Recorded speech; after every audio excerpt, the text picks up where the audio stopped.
गठबंधन की सरकार है। जिस दिन हमारे नेता फुल फ्लेज में बैठेंगे उस दिन आप डायरेक्ट सवाल कीजिएगा हमसे, उस दिन डायरेक्ट सवाल आप कीजिएगा हमसे। लेकिन अभी जो है, अभी गठबंधन की पावर में नहीं है तेजस्वी यादव अपने पावर में है। अच्छा। उनको जहां होना है वो वहां पे यानी उनका प्रखंड में और जिला में कोई मतलब ऐसा जितने भी अफसर लोग हैं मतलब प्रशासन वो नहीं सुनेंगे। कहीं ना कहीं अफसरशाही हावी है, ये कहीं ना कहीं बंदिश है, अफसरशाही है। इस चीज को हमें और आपको सबको मानना पड़ेगा। जब कोई क्राइम होता है आरजेडी जिम्मेदार है, जब कोई मामला होता है आरजेडी जिम्मेदार है। अरे हम 10 बार कह रहे हैं ये गठबंधन की सरकार है। आप लोग आरजेडी को टारगेट मत कीजिए, आप लोग गठबंधन को टारगेट कीजिए। जितना जवाबदेही आरजेडी के नेता हैं उतना ही जवाबदेही जदयू के नेता का भी हो सकता है। तो इसलिए इस चीज को हम आप लोगों से निवेदन करते हैं, आपके मीडिया बंधु के माध्यम से हम निवेदन करते हैं कि हर तरह का मामला को सिर्फ और सिर्फ आरजेडी को लेकर ना देखा जाए। ये गठबंधन की सरकार है, कहीं ना कहीं हम दोनों को मिलकर काम करना है। कहीं ना कहीं उनके हस्तक्षेप पे हम नहीं आ सकते, मेरे हस्तक्षेप पे वो नहीं आ सकते हैं। तो कहीं ना कहीं म्यूचुअल अंडरस्टैंडिंग नहीं बन पाती है।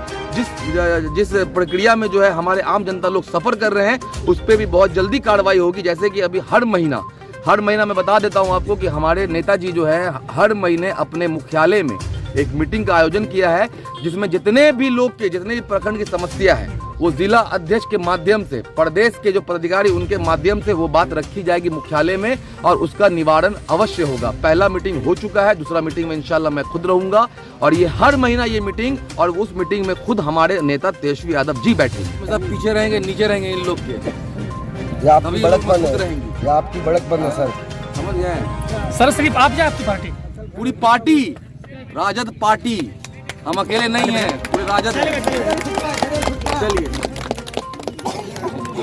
कार्यक्रम इसलिए रखा गया था कि आरजेडी पार्टी में बहुत लोग जुड़े हुए हैं, लेकिन काम करने में थोड़ी सी दुश्वारी हो रही थी, जिसके कारण से अल्पसंख्यक प्रकोष्ठ के जो हमारे जिला अध्यक्ष जी इंजीनियर फरहान साहब है और युवा ये क्या नाम है महासचिव, प्रदेश महासचिव नाली सिद्धवाल साहब है, उन्होंने ये कहा कि भाई कि वहाँ पर एक बहुत बड़ी टीम बनानी ज़रूरी है। एक टीम का संगठन करना है जिसको लेकर के वहाँ प्रशासन का बहुत मनमानी चल रहा है, जिसको रोकना बहुत ज़रूरी है और रोका तभी जा सकता है जब तक एक कमेटी नहीं बनेगी। और वही कमेटी बनाने के लिए यहाँ पर ये प्रोग्राम रखा गया। सर कई मीटिंग किए हैं आप लोगों ने, अभी तक क्या नतीजा आया है?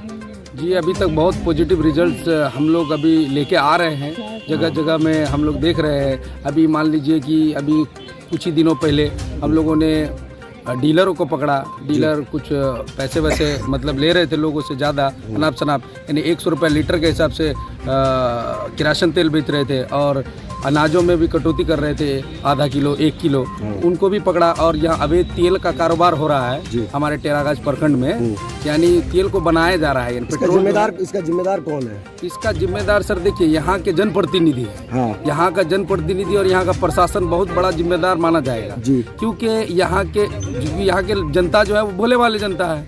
यहाँ का जो जनप्रतिनिधि है वो बहुत ज़्यादा होशियार चालाक है। ये इतने होशियार चालाक है कि इनके सामने ही चालाकी कर करके स्मगलिंग कर लेते हैं। तो यहाँ पर इसीलिए संगठन बनाना बहुत ज़रूरी है कि यहाँ का जनप्रतिनिधि भी निकम्मा है और यहाँ का प्रशासन भी निकम्मा है। तो सुनेगी, पहले नहीं सुनती थी, क्योंकि पहले यहाँ पर जो पार्टी के लोग थे वो सोए हुए थे। अब पार्टी के लोग जगे हैं, तो जितने भी पार्टी के लोग जगे हैं तो सब अब आवाज़ उठाएंगे तो प्रशासन भी जगेगी इंशाल्लाह। अभी तक जो लगातार टेरागाज आने का तो खैर बहुत सारा मामलात है जी। सबसे पहले जो है टेरागाज में आने का हमारा ये मामला है कि हमारी जो सोई हुई टीम है राजद की जी, उसको जगाना है, उसको मजबूती प्रदान करनी है जी। और एक सशक्त जो बोलते हैं एकदम मजबूत टीम राजद की, उसको टेरागाज में खड़ा करना है, ये अफसरशाही के खिलाफ। मुझे भी पता है कि अभी कुछ दिन पहले यहाँ पे जो धरना प्रदर्शन हुआ है उसी संदर्भ में आज की ये मीटिंग रखी भी गई थी जी। और हमारे माननीय मंत्री जी श्री आलोक मेहता जी से हमारी बात हुई है, जो भूमि सुधार मंत्री हैं, उनसे हमारी बात हुई और उनके बात करने के बाद ही मैं टेरागाज में आना शुरू किया।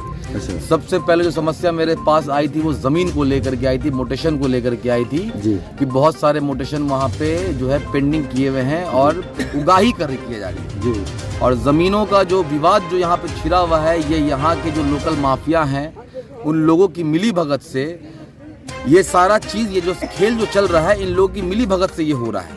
और इसमें 110% जो जिम्मेदार यहाँ के सीईओ और बीडीओ हैं जी, मैं एक बार और आ चुका हूं यहाँ पे उनसे मिलने के लिए, तो वहाँ पे मुलाकात हुई नहीं उनसे क्योंकि वो अपने दफ्तर में नहीं थे। और एक समस्या और सामने आई है कि जनता दरबार के नाम पे सिर्फ ठगी हो रही है। वो नाम के जनता दरबार यहाँ पे सिर्फ लगते हैं, लेकिन उसमें जनता की कोई सुनवाई नहीं होती है, ना कोई समाधान निकलता है। वो बस एक डेली रूटीन हो गया है कि जनता दरबार लगाना है, लोगों को दिखाना है कि हमने जनता दरबार लगाया। लेकिन फॉर्मेलिटी, हाँ, लेकिन आज के बाद से इंशाल्लाह ये जितनी भी चीज़ यहाँ पे समस्या है ये सारी अब खत्म होगी। ये लोकतंत्र है, ये इन लोगों को समझ में आ जाना चाहिए। और अगर समझ में नहीं आया तो जब ऊपर से जब फटकार पड़ेगी तब इन लोगों को होश आएगी। जब मैं ऊपर से कार्रवाई करूंगा तो फिर लेने के देने इनके पड़ जाएंगे। सर, जानना चाहेंगे आपसे, आपकी ही सरकार है बिहार में अभी प्रेजेंट, और आप जनाब दानिश इकबाल साहब प्रदेश महासचिव हैं, तो आपके ही सरकार में इस प्रकार से यहाँ अफसरशाही का तानाशाही क्यों है, बताएं आप। इस बात को मैं यहाँ पे रोकना चाहता हूँ। मेरी सरकार, एक बात आप जान लीजिए सबसे पहले कि हमारे जो नेता हैं, हमारे आरजेडी के जो नेता है वो उप मुख्यमंत्री, डिप्टी सीएम हमारे हैं नीतीश कुमार साहब। हम लोग गठबंधन में हैं। बहुत तरह का चीज़ है जो हमारे तेजस्वी यादव जी वो नहीं कर सकते हैं, जो माननीय मुख्यमंत्री जी कर सकते हैं। तो सीधा सीधा ये आरोप लगाना कि आपकी सरकार है तो आप नहीं, हमारी गठबंधन की सरकार तो आपकी है ना। नहीं, सरकार हमारी तो नहीं है। अगर गठबंधन से हट जाएगा तो सरकार तो खत्म हो जाएगी। गठबंधन की अफसरशाही चरम सीमा पे है, लोगों पे हावी है। और यहाँ के कुछ लोकल लोग जो माफिया बन के बैठे हुए हैं वो कहीं ना कहीं सबको मिला करके, सबका पेट भर करके ये काम कर रहे हैं। क्योंकि अगर यहाँ के पब्लिक अगर सही होते, अगर यहाँ के लोग अगर सही होते तो अफसर का इतना मजाल नहीं है कि वो यहाँ के लोगों पे हावी हो जाता। आज अफसर अगर आग दिखा रहा है तो मैं फिर से मेरे भाई बहनों, मैं सबसे आपके मीडिया के माध्यम से मैं कह रहा हूँ, कहीं ना कहीं हम जिम्मेदार हैं। तो हमें आगे आना होगा, इनके खिलाफ लड़ना होगा। अगर हम सही हैं तो हम अपनी बात को रख सकते हैं, अगर हम गलत हैं तो इसका मतलब अगर आप मुंह चुरा रहे हैं तो आप गलत हैं। इस पर जल्द से जल्द निवारण होगा। और अभी का जो मीटिंग, नेक्स्ट जो मीटिंग हमारा मुख्यालय में होगा, ये टेरागाछ का मामला उठेगा वहाँ पे। बिल्कुल। थोड़ी देर पहले आए होंगे तो आज बड़ी तादाद में यहाँ महिला बैठी हुई है और कई महिला यहाँ आरजेडी की सदस्यता भी ग्रहण की है। और ये बैठक का उद्देश्य भी यही है कि आज राजद माइनॉरिटी सेल का यहाँ गठन हुआ है, जिसके प्रखंड अध्यक्ष हमारे वकील साहब बनाए गए हैं। और लगातार आने का जो टेरागाछ जो वंचित रहा है हर चीज़ से, आज यहाँ कोई पार्टी दौरा नहीं करती थी, लेकिन आरजेडी लगातार यहाँ दौरा कर रही है। और पटना से भी कहीं ना कहीं यही निर्देश है कि वैसे वैसे जगह पे जाया जाए जो जगह पे हम लोग अब तक नहीं जा सकते। सीमांचल की रिजल्ट आपको मालूम है कि आरजेडी को क्या बहुमत मिली है। और कहीं ना कहीं ये आरजेडी का काम बोला था कि आज आपको सीमांचल जो है पूरा राजदमय है।